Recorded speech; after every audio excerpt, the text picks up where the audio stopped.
The ghost ship, the Karathi patrol cruiser. Vigilant Dawn had been scanning the nebula's edge for contraband when its sensors screamed. Something massive had just translated into real space, something that shouldn't exist. Captain Velrith's four eyes widened as the holographic display resolved. A ship, singular, colossal. Its hull was obsidian black, drinking in the starlight rather than reflecting it, and its design followed no known architectural principles.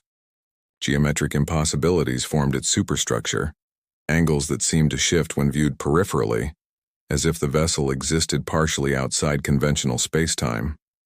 Identification? Velrith's voice cracked despite his training. None, Captain. The ship isn't broadcasting any signature. Hull composition is... The scanners can't parse it. They keep returning contradictory data. His sensor officer's tentacles trembled. Sir, the computer flagged something in the historical archives, cross-referencing the basic profile against thousand-year-old records. The bridge fell silent except for the hum of overtaxed processors. Impossible, the sensor officer whispered. It matches fragmentary descriptions from the vanishing era, before the Great Silence. Captain, this might be human. Humanity. The word carried weight like a curse in galactic standard. Every species learned the story in their youth.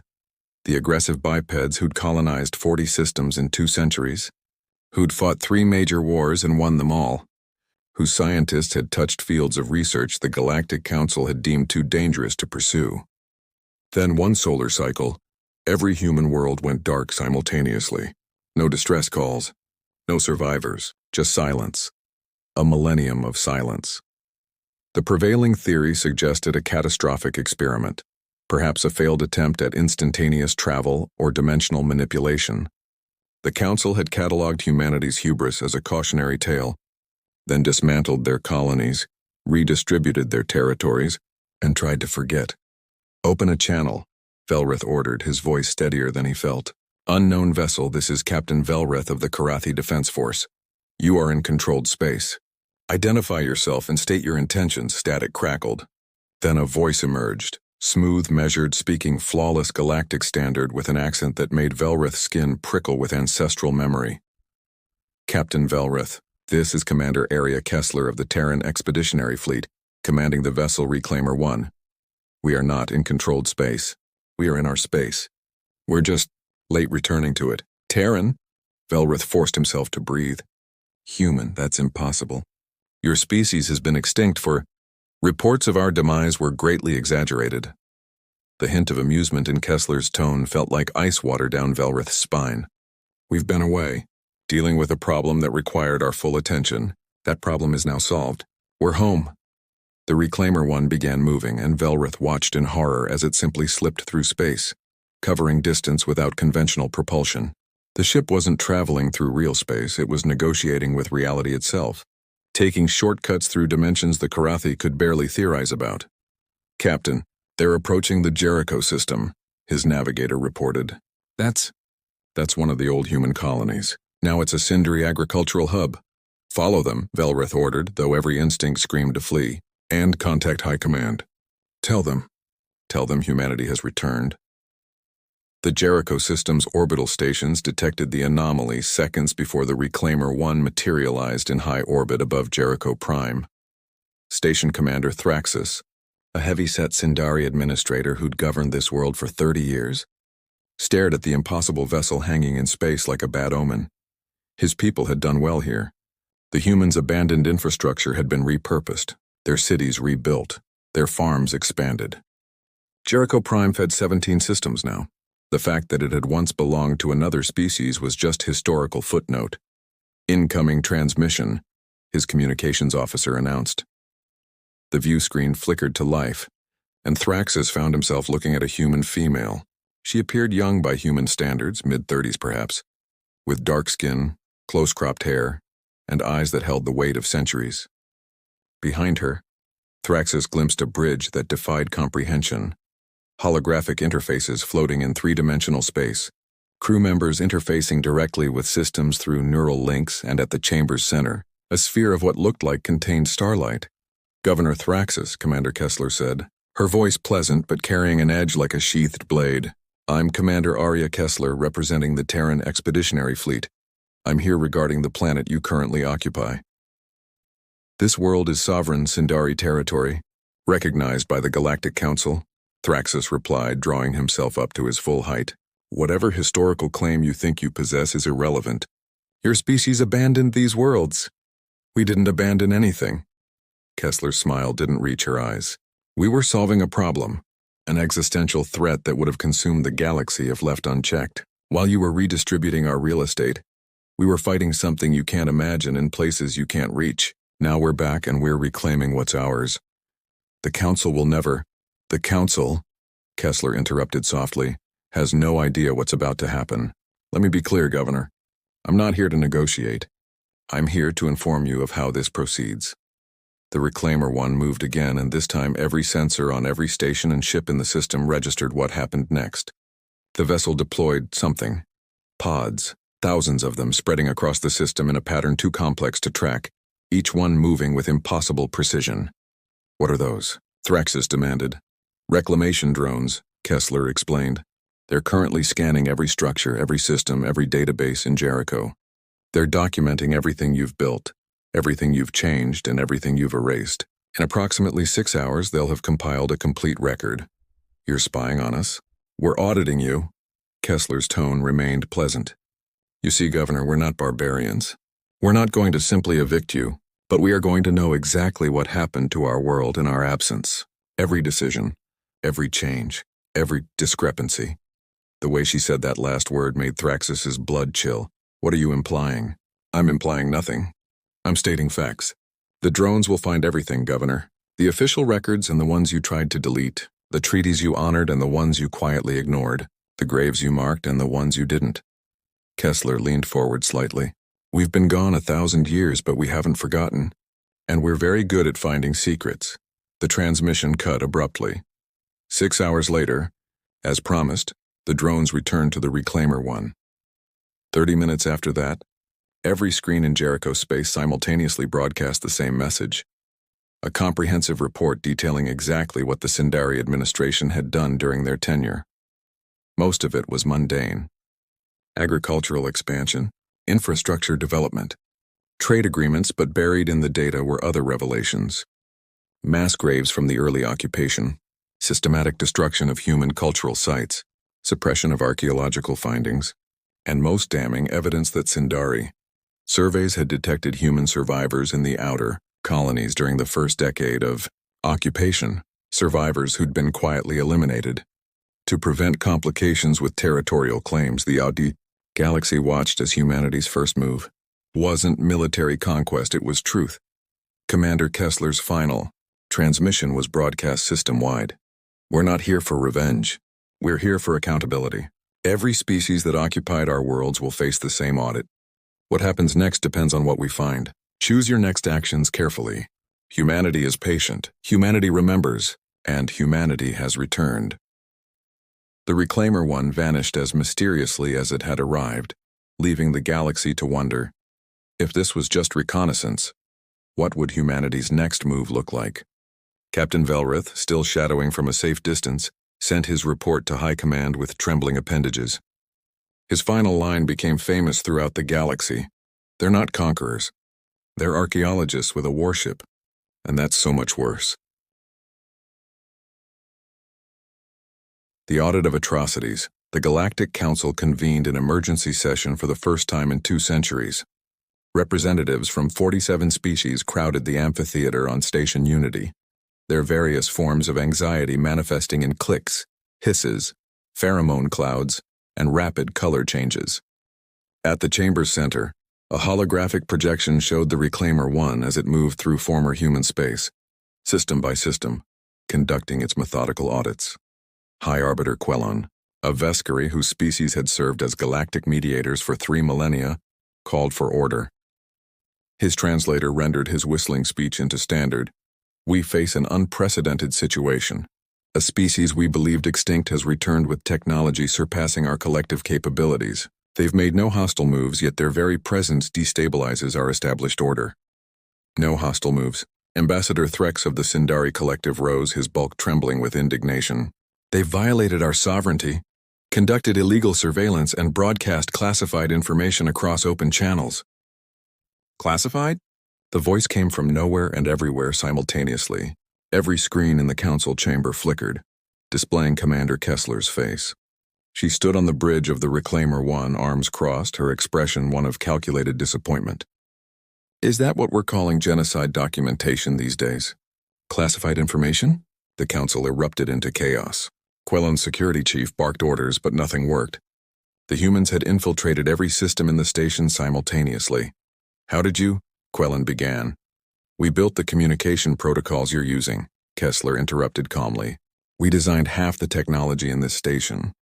Did you really think we wouldn't leave ourselves back doors? We've been listening to council proceedings for the past week. Very enlightening, she paused.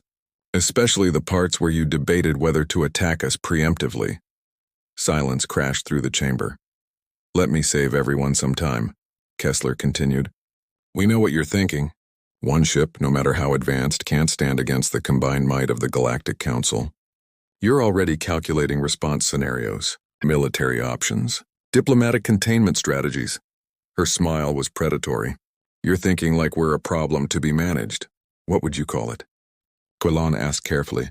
A reckoning. Kessler's tone hardened. For 1,000 years, you've occupied our worlds, erased our history, and built your prosperity on our graves. Some of you did it honorably. Most of you didn't. We're here to establish which category each of you falls into. By what authority? Demanded Council Prime Zerath, a crystalline being whose species controlled 17 systems. You represent a defunct civilization with no legal standing. The Reclaimer 1 moved. It didn't travel through space so much as it relocated, existing in one coordinate and then another, without crossing the distance between. The ship now hung in high orbit above Station Unity, close enough that its shadow fell across the council chamber's viewports. Let me demonstrate our authority, Kessler said softly. The lights in the station flickered. Every computer system, every life support monitor, every communication array, all of it froze for precisely 3 seconds. In those 3 seconds, the council experienced what true helplessness felt like. When systems restored, Kessler continued as if nothing had happened. That was us being polite. We could have done much worse. We could have shut down your reactors, vented your atmosphere, or simply erased every database in this station. We didn't, because unlike some species, we don't slaughter the defenseless. She let that barb sink in before continuing. Here's what happens next. The Reclaimer 1 will continue auditing every former human colony. We will document everything. Every structure built on our foundations. Every resource extracted from our worlds. Every grave, marked or unmarked. When we're finished, we'll present our findings, and then, Quellon asked. That depends entirely on what we find. Kessler's expression softened slightly. Some of you treated our legacy with respect, protected our monuments, honored our dead.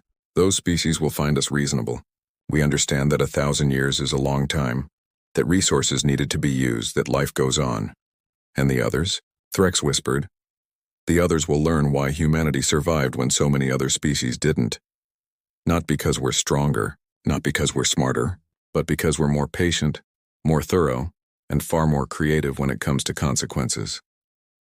The transmission ended, but not before every council member's personal datapad received an encrypted file. When opened, each contained detailed evidence of that specific species' activities in former human space. Some files were thin, others were damningly comprehensive. Quellon stared at his own species' file, his 3 hearts sinking. The Veskari had been among the most aggressive in claiming human worlds, and his people had been thorough in eliminating evidence of the previous occupants. The message was clear. The humans knew everything. They'd known before they even revealed themselves. 5 systems away in the Kepler 442 colony, the Thrin matriarchy prepared for the humans' arrival with far different emotions than the council. Matriarch Selene had governed this world for 60 years, and unlike many of her peers, she'd done so with respect for its history. When the Reclaimer 1 materialized in orbit, Selene transmitted immediately, Commander Kessler, I am Matriarch Selene. I welcome you to Kepler 442. I believe you'll find our stewardship satisfactory. The response came within seconds. Matriarch Selene, our drones are conducting their standard survey. In the meantime, I'd like to invite you aboard the Reclaimer 1. We should talk. Celine's advisors erupted in protest, but she silenced them. I'll come alone. The shuttle that retrieved her was unlike anything she'd seen.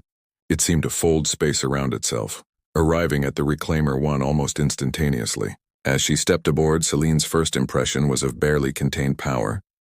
The ship hummed with energy that made her scales tingle. Crew members moved with military precision, each one enhanced with subtle technological augmentation, neural interfaces, enhanced vision systems, things she could only guess at. Commander Kessler met her in an observation lounge overlooking Kepler 442.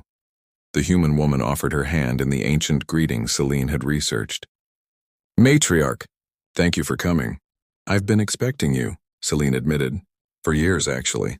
I always believed humanity would return. Why? Kessler seemed genuinely curious. Because you left too much unfinished. Because your final transmission spoke of a mission, not an ending. Celine gestured at the planet below. And because I found your archives. The sealed ones buried beneath the capital. I couldn't access them, but I protected them. I made them off limits, declared the site sacred ground. Kessler's expression softened. I know. We've been monitoring this system for 3 weeks. We know about the memorial park you built, the museum preserving human artifacts, the education programs teaching children about the previous inhabitants. She paused. We know you found the shelter. Celine's heart skipped. The shelter? Emergency bunker, northern continent built into the mountain range. Designed to survive planetary extinction events. When your people found it 60 years ago, there were still 17 humans inside in cryosuspension. Their systems had failed. They'd been dead for centuries. We gave them full honors, Celine whispered. We buried them according to the traditions described in the bunker's database. Was that acceptable? More than acceptable. It was exactly right. Kessler pulled up a holographic display showing the memorial site. You treated them as people, not as artifacts. You mourned them as fellow beings. That matters. What happens now? Celine asked. Now you get something very few species will receive from us. Gratitude and alliance. Kessler handed her a data crystal. This contains access codes to the archives you protected. They're yours now. Full access. Inside you'll find agricultural techniques that will triple your yields, medical advances that will extend your lifespan by 40%, and educational materials that will revolutionize your understanding of dimensional physics. Celine stared at the crystal in shock. Why? Because you earned it. Because you showed respect when you didn't have to. Because when you found our dead, you honored them. Kessler smiled slightly. Humanity rewards its friends, matriarch. We remember loyalty just as clearly as we remember betrayal. And the others? The ones who didn't act as we did? Kessler's smile faded. They'll learn that humanity has had 1,000 years to prepare our return. 1,000 years to develop technology. 1,000 years to plan. 1,000 years to decide exactly what justice looks like. She gestured to the viewport. Would you like to witness a demonstration? In the Helix system, the Draconid Empire had built its colonial capital on the ruins of New Vancouver. The Draconids were a warrior species, proud and aggressive, who'd claimed 7 former human worlds and strip-mined them without mercy. They'd erased every trace of human presence, considering the extinct species unworthy of memory. When the Reclaimer 1 arrived, Warlord Craxus responded with typical Draconid arrogance. Unknown vessel, you will vacate this system immediately or be destroyed. This is your only warning. The humans didn't respond with words. They responded with the archive. Simultaneously across every screen, every device, every communication channel in the Helix system, a broadcast began. It showed the Draconid occupation from the beginning, footage the Draconids thought they'd destroyed. Human survivors pleading for mercy, families hunted through ruins, children executed to prevent future territorial disputes, mass graves filled and covered, historical sites demolished, archives burned, all of it documented, all of it preserved. We knew you'd do this. Commander Kessler's voice narrated over the footage. We've studied you for 1,000 years. We watched your empire expand. We saw your tactics. We knew exactly what you'd do to our worlds. Warlord Craxus stared in horror as his own grandfather appeared in the footage, ordering the elimination of human holdouts. But here's what you didn't know, Kessler continued. Every human colony had black box systems. Quantum-entangled archives, impossible to detect, impossible to destroy, designed to record everything and transmit it across dimensional boundaries. We've been watching, Warlord. Every atrocity, every murder, every lie. The Reclaimer 1 deployed its drones, but this time they weren't scanning. They were broadcasting. The entire truth of the Draconid occupation spread across the galactic network, impossible to suppress or deny. "We're not going to destroy you, Warlord," Kessler said, her voice cold. "We're going to do something far worse. We're going to make sure every species in this galaxy knows exactly what you are. Every trade partner, every ally, every potential enemy. They'll all see what you did to defenseless survivors. They'll see your honor was a lie." The broadcast ended, but the damage was done. Within hours, 3 major species severed treaties with the Draconid Empire. Within days, their economy began to collapse as trade agreements evaporated. Within weeks, internal rebellion sparked as subject species saw the Draconid's true nature exposed. The humans never fired a shot. They didn't need to. Aboard the Reclaimer 1, Commander Kessler addressed her bridge crew. "Continue the audits. Every system, every species. They need to understand that humanity doesn't just remember, we document. We preserve, we wait. And when we act, we don't just win battles. We win the war before the first shot is ever fired." Lieutenant Chen, her tactical officer, allowed himself a slight smile. "The Draconids are already requesting negotiations." "They can wait," Kessler replied. "We have 47 more systems to audit. By the time we're finished, the galaxy will understand exactly what it means to have humanity back." As the Reclaimer 1 slipped into its impossible form of travel, heading toward the next former colony, every species in the galaxy faced the same realization. Humanity hadn't returned with armies. They'd returned with something far more devastating: irrefutable truth, infinite patience, and technology that made conventional warfare obsolete. The age of easy lies was over. The audit had begun, and humanity was just getting started. The Reclamation Protocol 3 months after the Reclaimer 1 first appeared. The galaxy had fractured into 2 distinct camps, those who welcomed humanity's return and those who dreaded it. Commander Arya Kessler stood on her bridge, reviewing the compiled data from 47 audited systems, and allowed herself a moment of grim satisfaction. The truth had done its work. Now came the harder part, deciding what humanity would become in this new age. "Commander, we're receiving priority transmissions from 17 species requesting formal negotiations," Lieutenant Chen reported. 8 are offering reparations. 4 are requesting military alliances. 5 are begging for mercy. Kessler studied the list. Her enhanced neural interface processing diplomatic profiles faster than any traditional computer. The ones begging for mercy, how bad were their files?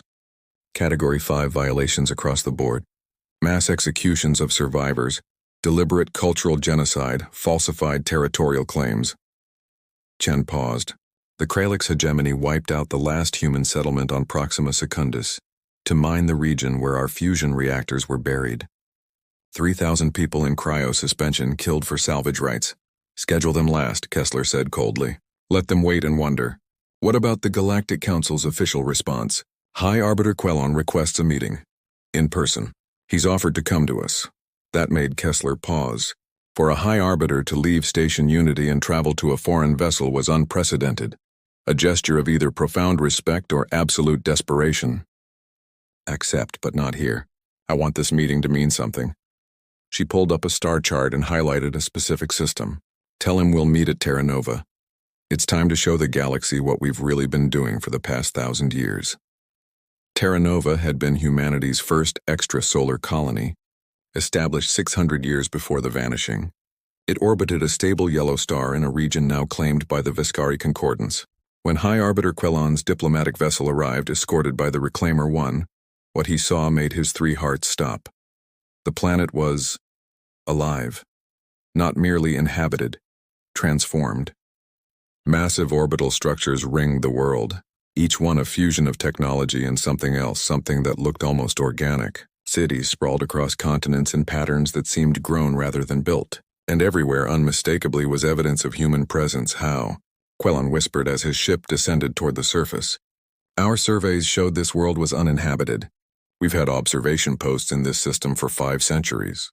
How did we miss this?" Commander Kessler's voice came through the comm with a hint of amusement. Because we didn't want you to see it. Welcome to Terra Nova, High Arbiter. Welcome to the truth about where humanity has been. The landing pad was surrounded by humans, thousands of them. Quellon had expected a military contingent, soldiers in armor, weapons displayed. Instead, he saw civilians, families, children playing in parks visible beyond the spaceport, scientists in lab coats discussing projects on data pads, engineers directing construction drones, a thriving civilization that shouldn't exist. Kessler met him at the shuttle ramp, but she wasn't alone. Beside her stood an elderly human male with silver hair and eyes that held depths Quellon couldn't fathom. His simple clothing bore no rank insignia, yet every human in sight stood a little straighter in his presence. High Arbiter Quellon, Kessler said formally, may I present Admiral Marcus Chen, commander of the Terran Expeditionary Fleet and architect of the Long Return. The old man offered his hand. Just Marcus will do. Welcome to Terra Nova, Arbiter. I imagine you have questions. Where did you go? The words burst from Quellon before he could compose himself properly. What happened to humanity? Marcus gestured toward a waiting transport. Walk with me. I'll show you. They traveled through the city, and Quellon's mind reeled at what he saw. This wasn't a new colony hastily constructed. This was a civilization centuries in the making, hidden somehow from every sensor, every probe, every exploration vessel the galaxy had sent through this region. 1,000 years ago, Marcus began, humanity made first contact, not with your species or any member of the current Galactic Council. We made contact with something else, something from outside our reality. He pulled up a holographic display showing a tear in space itself, and wound in the fabric of the universe that pulsed with malevolent light. We called them the Devourers, entities that existed in higher dimensions, feeding on civilizations by slowly collapsing the quantum foundations of reality in inhabited regions. We detected them by accident. A research station experimenting with dimensional fold technology saw them in the spaces between spaces. Quellon felt cold despite the pleasant weather. I've never heard of such beings. Because we made sure you wouldn't. When we realized what was coming, we had a choice. We could warn the galaxy, trigger mass panic, and watch every species scramble for solutions while the Devourers fed on the chaos. Or we could handle it ourselves. Marcus's expression hardened. We chose to disappear. The vanishing wasn't a catastrophe, Quellon breathed. It was intentional. Every human world, every colony, every ship. We evacuated them all through dimensional gates we built in secret. 10 billion people relocated to pocket dimensions, hidden spaces we carved out of reality itself, places the Devourers couldn't reach. And then we spent 1,000 years fighting them in ways your species can't imagine. The transport stopped at a massive memorial complex. Inside, holographic walls displayed names. Millions of names. These are the humans who died fighting the Devourers, Kessler said quietly. Soldiers, scientists, entire research teams. Worlds we established in pocket dimensions that the Devourers found and collapsed. We lost 3 billion people over 1,000 years, but we won. The technology we developed, Marcus continued. The weapons, the dimensional manipulation, the quantum computing, all of it came from that war. The Reclaimer one isn't a warship in any conventional sense. It's a tool we built to reshape reality itself. To seal the tears the Devourers use to enter our universe. It can do things to your fleets that would look like magic. Quellon stared at the memorial, understanding dawning. You saved us. You saved the entire galaxy and we never knew. We didn't do it for gratitude, Marcus said. We did it because it needed to be done. Because humanity has always been willing to sacrifice for the greater good. His voice hardened. Which is why discovering what happened to our worlds in our absence has been difficult. Some species honored your memory, Quellon said carefully. Others did not. Yes. And now we're forced to make decisions about what happens next. Marcus led them to an observation deck overlooking the city. We could conquer. The technology we've developed makes us effectively unstoppable. We could reclaim every former human world by force, establish ourselves as the dominant galactic power, and rule through strength. But you won't, Quellon said, seeing where this was leading. No. Because that's not who we are. We didn't spend 1,000 years fighting to save the galaxy just to become tyrants. Kessler stepped forward. But we also won't simply let the past be forgotten. The species that respected our legacy, that honored our dead, that treated our worlds with care. They'll find us valuable allies. We're prepared to share technology, establish trade, and build a genuine partnership. And the others? Quellon asked, though he already knew the answer. The Reclamation Protocol, Marcus said grimly, for species that committed atrocities, that murdered survivors, that deliberately erased our history. They face consequences. Not military conquest, something more sophisticated. He pulled up a holographic interface showing complex diplomatic and economic networks. We're implementing targeted sanctions, trade restrictions, technology embargoes. Every species that valued profit over morality will find themselves increasingly isolated. Their economies will stagnate while their neighbors prosper through alliances with us. In 50 years, maybe 100, they'll have reformed or collapsed.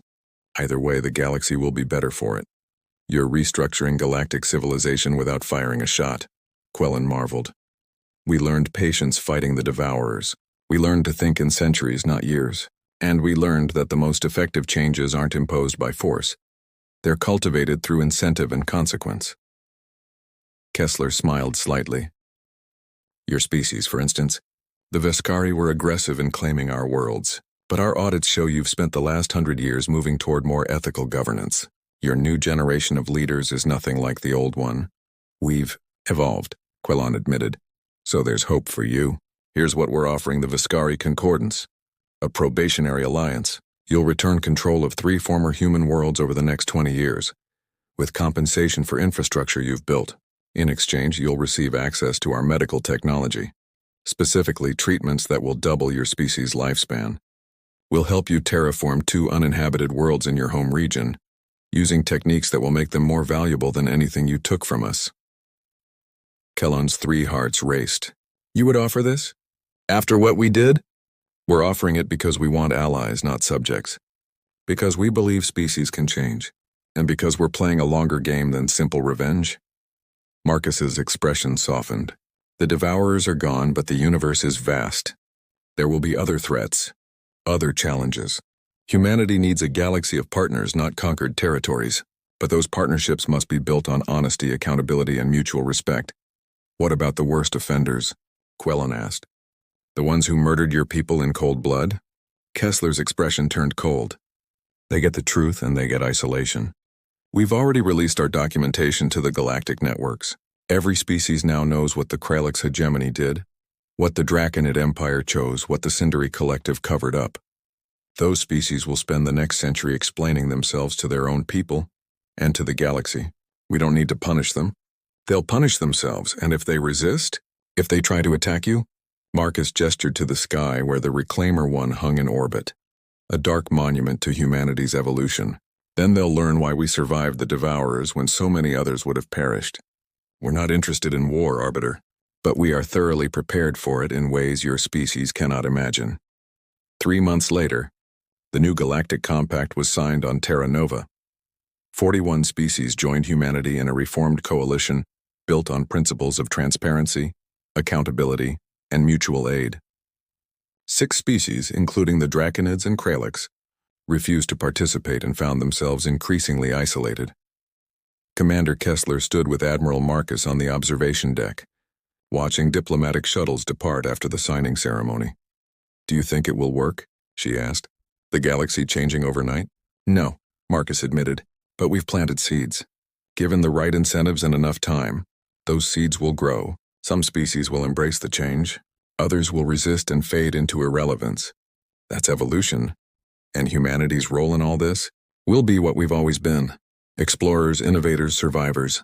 We'll push into unknown space, investigate strange phenomena, and continue developing technology. But now we'll do it as part of a community, not in isolation. He smiled slightly. And we'll make sure no one forgets what it costs to build a civilization. What it means to sacrifice for others. What humanity stood for when we chose to disappear rather than let the galaxy burn. Kessler looked at the planet below, at the cities filled with humans who'd spent their entire lives in pocket dimensions, waiting for the day they could return home. We're really back. We never truly left, Marcus corrected gently. We were just fighting a battle no one else could see. Now that battle is won, and we get to show the galaxy what humanity became in the darkness. Not conquerors, not victims, but partners who remember both kindness and cruelty, and who choose how to respond to each with perfect clarity. The Reclaimer 1 began moving, preparing for its next mission. Not to audit or intimidate, but to explore. There were 47 more human ships being prepared for launch, each one crewed by humans eager to see the galaxy their ancestors had been forced to leave behind. Humanity had returned. Not with vengeance, but with purpose. Not with armies, but with wisdom earned through 1,000 years of sacrifice. And the galaxy, whether it fully understood yet or not, would never be the same. In the archives beneath Terra Nova, in sealed chambers that only a select few could access, evidence of humanity's greatest secret remained locked away, the full truth about the Devourers, the dimensional weapons humanity had created, the true extent of their technological advancement. Some secrets, Admiral Marcus had decided, the galaxy wasn't ready to know. Not yet. Perhaps not ever. But they were there, waiting, just in case humanity ever needed to remind the universe exactly what they'd survived, what they'd sacrificed, and what they were capable of if pushed too far. Humanity had returned. And they'd brought patience, memory, and the power to reshape reality itself. The galaxy had been warned. Now it would learn whether it had truly listened.